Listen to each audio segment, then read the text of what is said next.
This podcast is proud to be part of the TalkSport Fan Network. TalkSport. Powered by fans.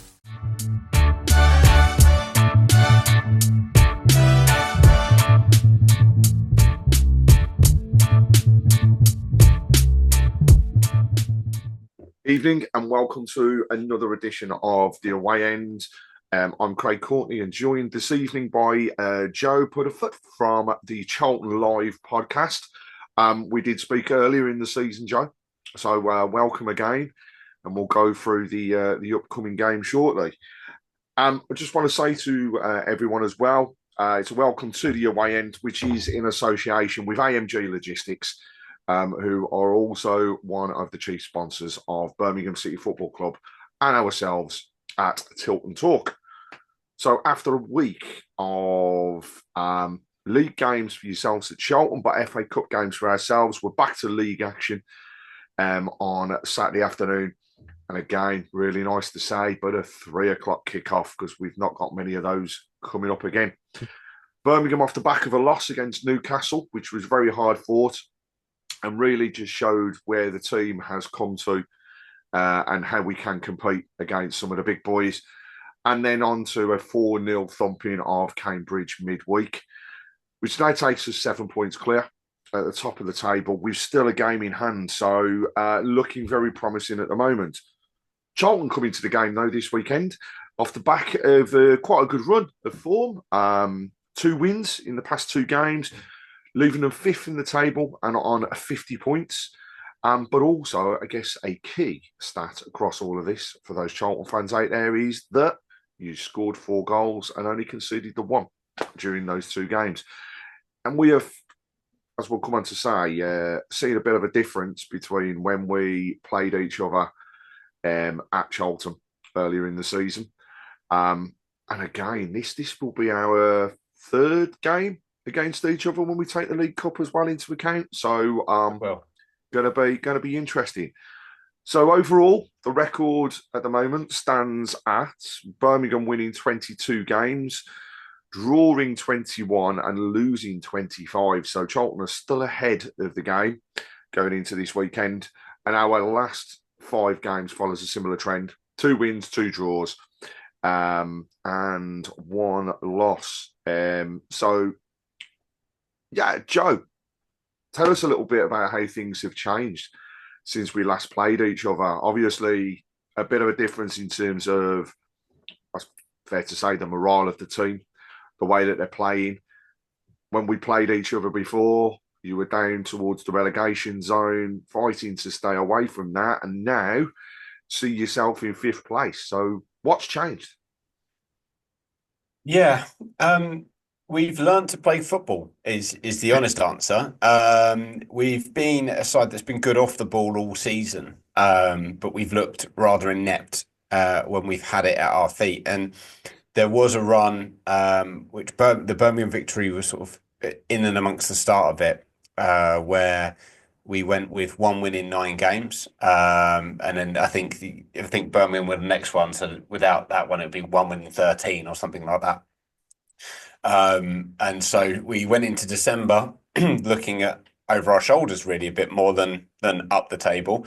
4 points off the relegation zone, 8 points off of the playoffs, which shows you, there wasn't a massive gap between the two ends of the table. But when you're 50% closer to one than the other, it does feel a bit more like you're in that battle than the other battle.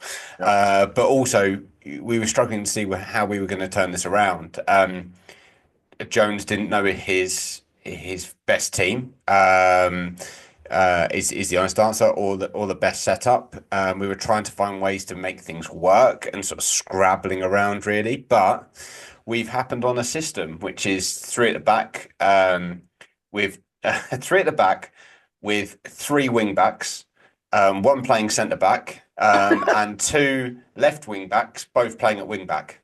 This could be fun.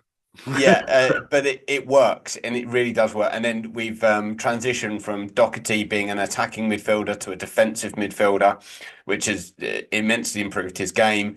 Luke Berry has said himself in an interview at the weekend that it took him a long time to settle because he's a player that relies on playing off of people.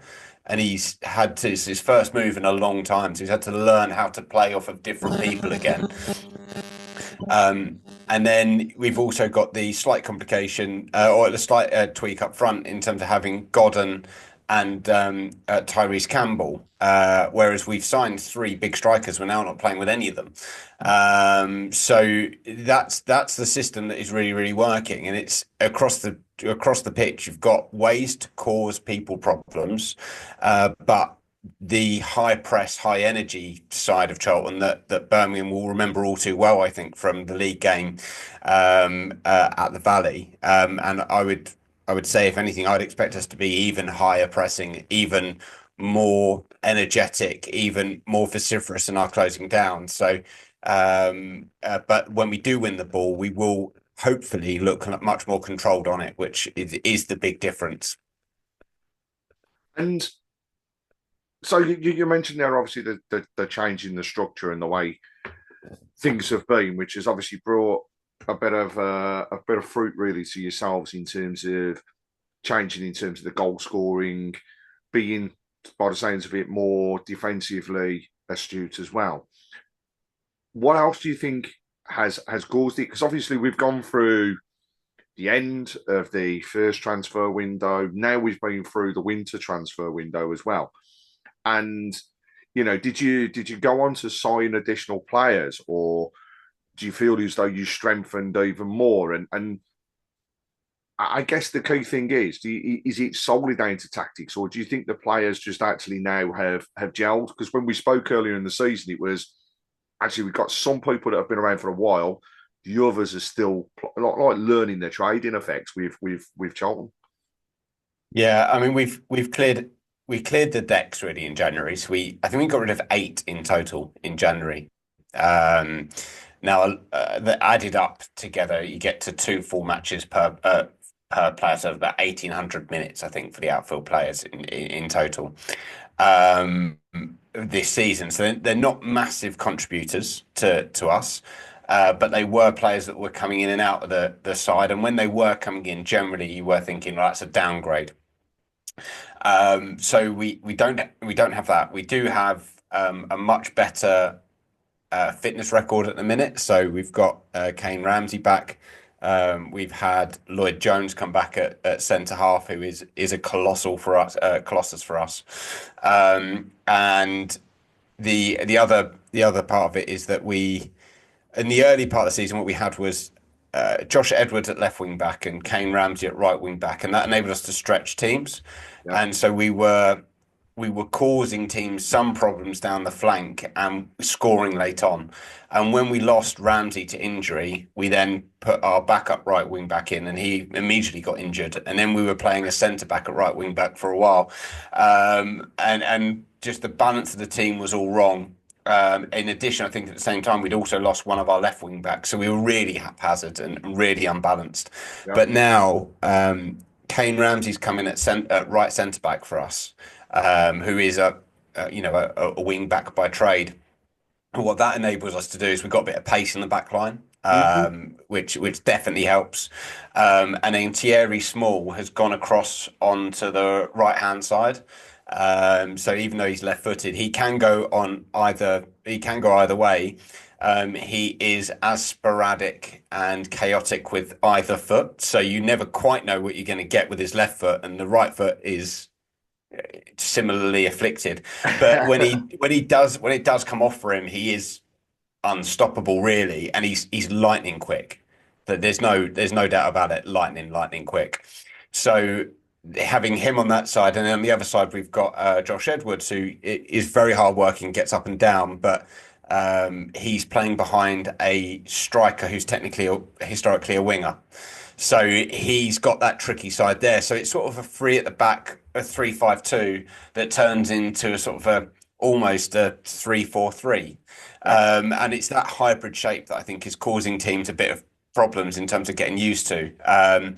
And so, yeah, it's a bit of tactics, it's a bit of gelling, and it's a bit of stumbling across that particular system and those players. And we've not been changing the side. I think I think you would struggle if you're looking at league games to come up with more than one or two changes to lineups in the last month and a half, 2 months, which does really, really help. Yeah. Because obviously the players know exactly what they're doing. They're going out playing exactly the same patterns time after time after time.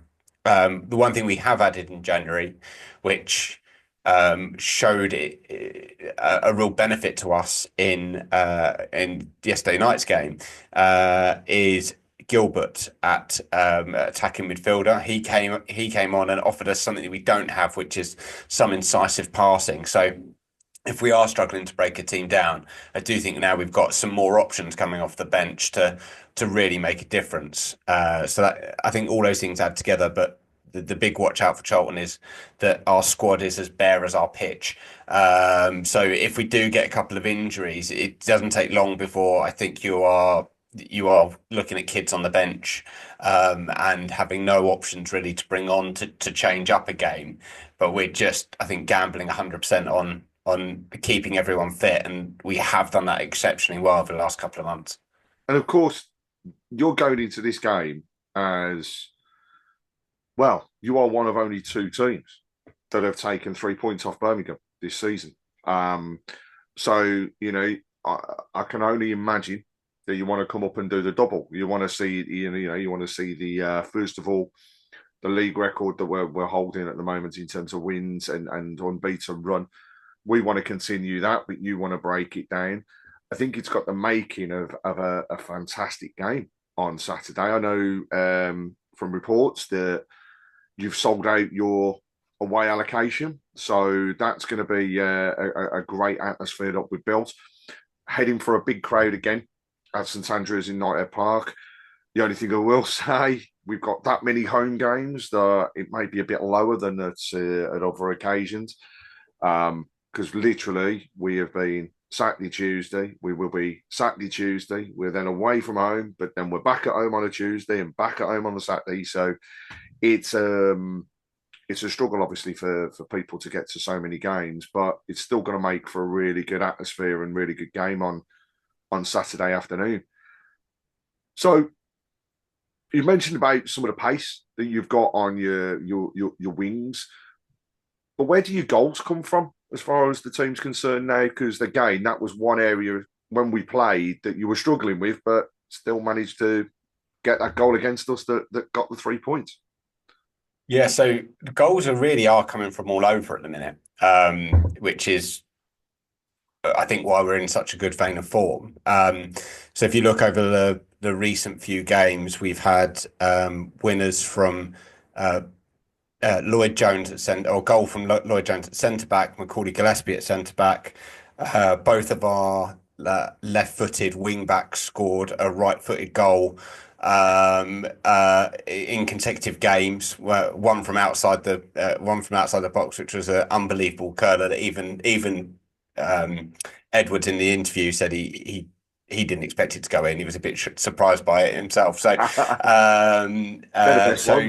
that definitely helps. And then you're coming into midfield, and Luke Berry, probably with one of the finishes of the season in the league in terms of technique. Anyway, at the weekend, wrong foot first time volley off of the bar from outside the box and just gently cushioned it into the far corner, just as exquisitely as you could. It would have been very easy to miss. And then up front, Matty Godden's 4-4 now for us. And how he didn't score in the first half, Tuesday night, God only knows. Jed Steer having an absolute unbelievable game for Peterborough in goal, but he is very, very good at getting across the front of a defender and getting his shots away. So he looks like he's going to score pretty much any game you go out there. So it's all across the pitch, and I think that takes the pressure off. And the other thing is we're creating a lot more chances. I mean, we had 9 shots on target in the game on Tuesday night, and previously you'd be looking across 8 or 9 games to get that at the start of the season. So there's less pressure on taking your chances, if that makes sense, because you know that there's going to be another coming around the corner. So all those factors together help very nicely. And then we are probably the fittest, if not one of the fittest teams in the division. And so we scored 15 goals this season in the last 15 minutes. And we've only conceded, I think, two. So, if we're in with a shout towards the end, there's that belief as well from our players that we can go and nick something. So I think that's the a couple of different things in terms of the number of chances, but also the fact that we know time and time again that if we need a goal in the last 10 minutes, we probably will be able to go and get that. I mean, it's so, everything you've just described there it's almost like me describing Birmingham, because that's what we have been like. Is the very high press obviously has continued, but fitness wise, we've had players that have been out, but when they've come back, it doesn't look as though they've been away from games, which has been awesome. We are also doing the same thing in terms of the continuation of pushing and pushing and pushing to try and, obviously keep teams out, but also getting that fitness really is key. Because I think if you can get to your 65, 70 minutes, some teams are getting to a stage where they're beginning to blow, their legs are going, and then it's, we're being attacked. What are we going to do? So I think, from what you're hearing as well, it really is going to open things up on Saturday. We're talking there about goal scorers, where goals are coming from. And I've got a new challenge that I'm setting to everybody in the second half of the season that I'm speaking to. And it's when we come to our games, we always know from the past who has been influential.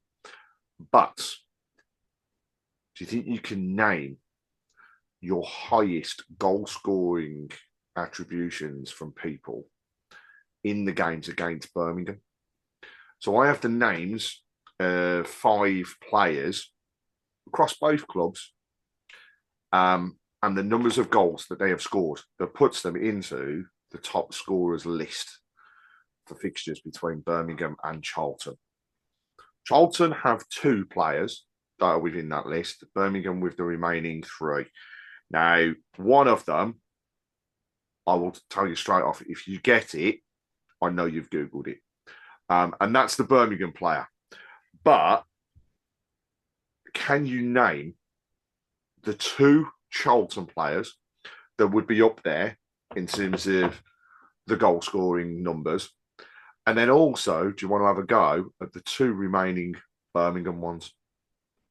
Well, I'm going to be awful at this straight off of the bat, because my ability to retain info. I'm famous at the Charlton Live quiz of needing to be paired with someone that does most of the heavy lifting, and I'm really there for the looks, which obviously comes across very well on a podcast. So yeah, I'm definitely going to struggle here. You'd have to look at players that were around and scored a fair few goals for us. So if you're looking at a gamble like that, you'd probably be putting in the likes of a Darren Bent, because we were together for a number of years in the Premier League when he was there. Indeed, and Darren Bent is one of your goal scorers. He's one of them. Okay, and then we've not played each other for a long time. Really, we were sort of ships in the night between leagues for a while. So I don't think it can be anyone particularly recent. What I can tell you to help you out is that the person that's from Charlton is second on the highest goal scoring list, and actually played central midfield. I mean, you say that's going to help me. Christ almighty, central midfield. And then you're sort of coming down to, I'd say, the likes of, again, Premier League era people that were around for a while.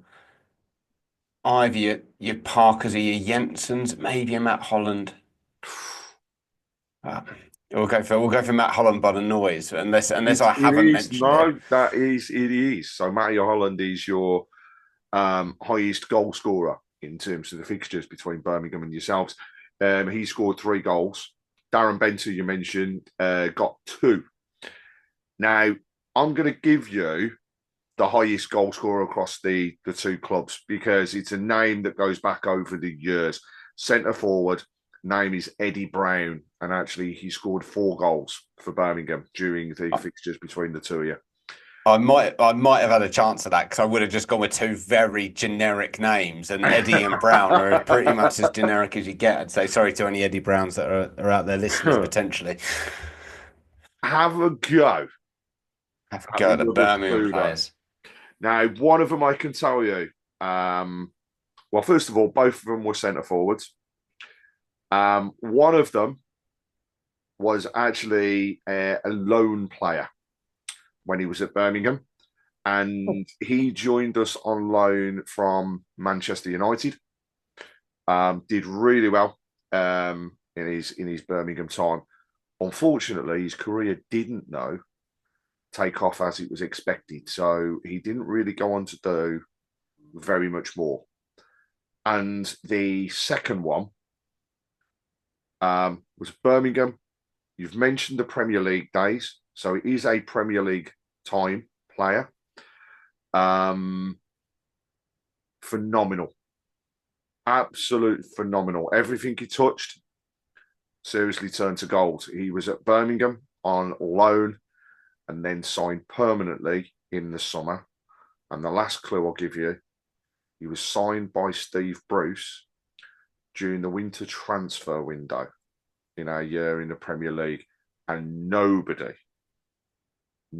would have called it as a transfer to Birmingham City. Well, yeah, that shows my lack of knowledge. I mean, if you're talking Manchester United loanees that went on to do nothing, that played up front, the only name that's jumping to mind is it Federico Macheda, who Is correct. there we go. So that's more my knowledge of Man United than it is anything else. And then as a rogue midfielder that joined you that you wouldn't have expected, the only thing that I can think is I know that you got Bowyer for a while, yeah, that's the only one. Not Bowyer. If I use the phrase "Ola God," does that help at all? Oh, Shinola. No. Oh, then no, I'm fully out. Oh well. It was the one and only, and he was Lagarde, and everything he touched turned to gold. World Cup winner, a European Cup winner as well. French international in Christophe Dugarry. Right, yeah. So during the years that we played each other, to go back through, Eddie Brown was 4 goals. Federico Macchiato was 2, and so was Christophe Dugarry. So, we've got quite a scattering, really. And I've got to say, it does make a change for more Birmingham players to be listed in the top 5 than it does the opposition, because all the others that I've done have been the other way around. Well, so Matty Gordon hat-trick on Saturday will be not good news for that chart. No, and if it happens, I'm going to be disappointed. So we come on to the game on Saturday. Obviously, a totally different circumstance to where we were before.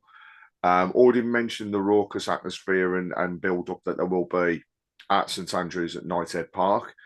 First time you guys visiting for quite a while as well, so you'll see the differences in and around the stadium with the fan parks and the areas that people can come into. And I will say the fan parks are both teams, so if fans do fancy come to have a look, the Cop area, definitely one to make a visit to. So going into the game, as we did before, what does your head say the result will be, and what does your heart say it will be?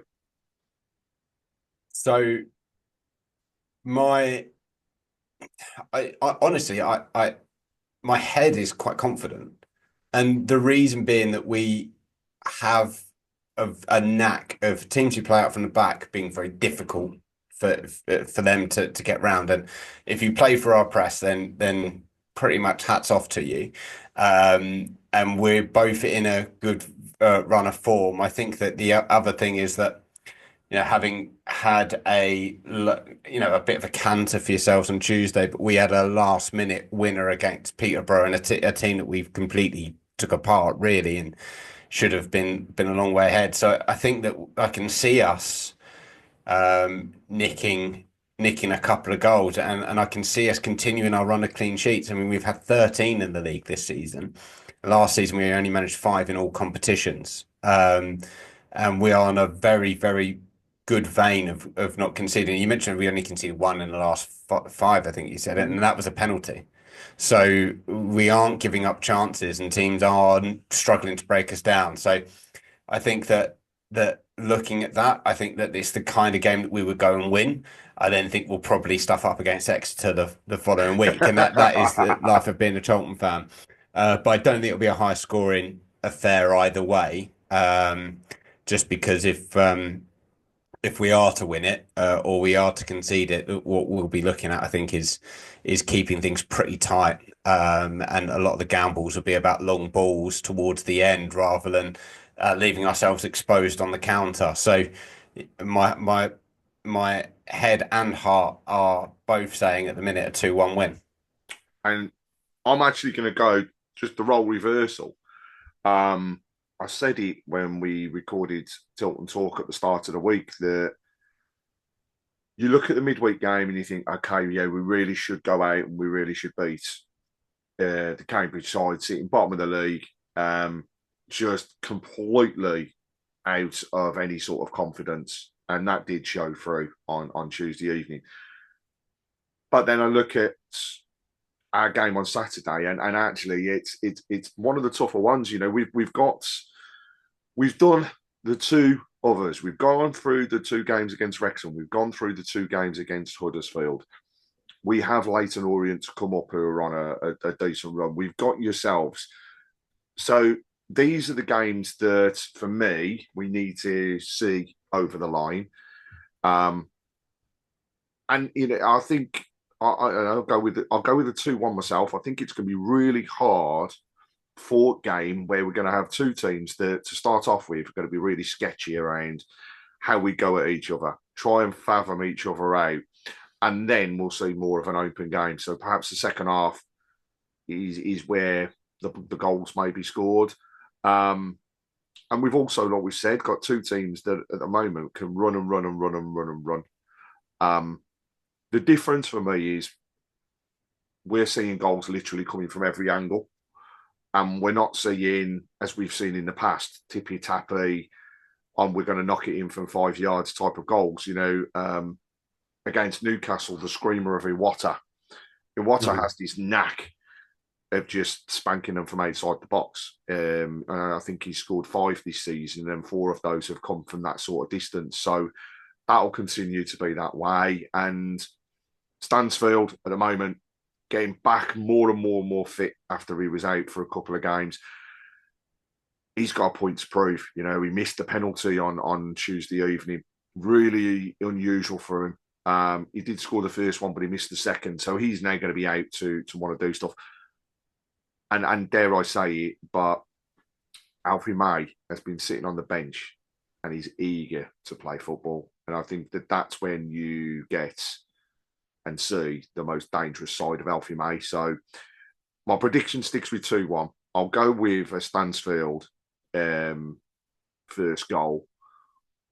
I think we'll go 2-1, 2-0 up, and then we'll concede in that latter part of the game, and it'll make it a really edgy last 15, 20 minutes. And I'll tell you what, if I might regret not having a bet if I didn't do it, so I might look at that now. But we'll see how it goes. But it's going to be tough. And, you know, as always, made the best team win. And you'll be thinking that's going to be Charlton, and I'm thinking it's Birmingham. We wouldn't expect any different.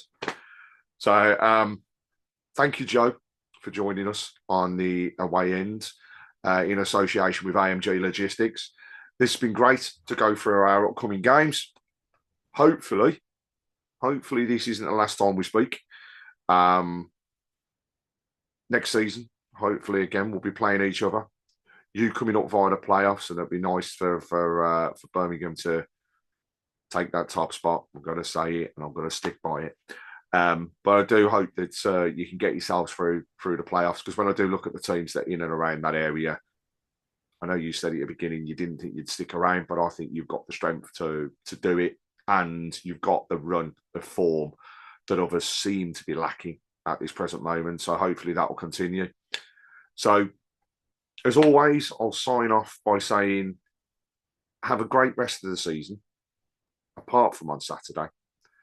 And thanks a lot again Keep right on. Same to you guys. If you could do us a couple of favours against the teams that are up there, that'd be we'll appreciate that.